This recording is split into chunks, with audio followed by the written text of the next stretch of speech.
لوگوں کو مار دیا گیا بغیر کسی عدالتی تحقیقات کے، تو اس میں اسلام کیا کہتا ہے کہ جن لوگوں نے مارا ہے تو ان کے خلاف کیا کارروائی ہونی چاہیے؟ اور پھر کیا کسی پاکستان کے قانون کے اندر بھی ایسا نہیں ہے کہ عدالتی کارروائی کے بغیر آپ کسی کو مار دیں اور وہ نہتے بھی ہوں؟ تو اس حوالے سے آپ کیا کہیں گے؟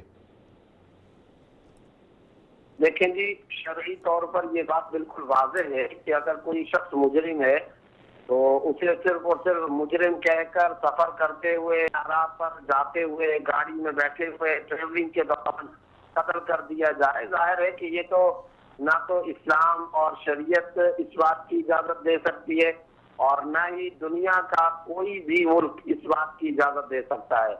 سوچنا چاہیے کہ بچوں اور خواتین کی موجودگی میں کوئی دہشت گرد اس طرح سفر کرتا ہے۔ قانون کے سخت دعوے داروں نے اس مذموم اور بدترین حرکت سے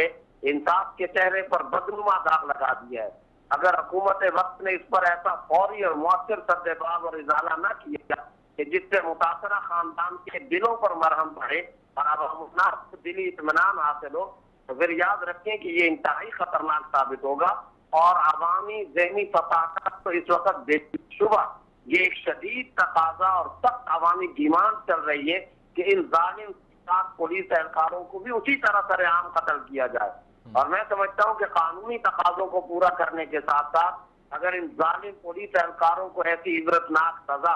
بلکہ موت کی سزا دی جائے تاکہ اگلوں کو بھی سبق ملے، ساتھ ہی حکومت وقت سے یہ پرزور مطالبہ بھی ہمیں کرنا چاہیے کہ سی ٹی ڈی کے دیگر کئی مقابلوں پر بھی عوام الناس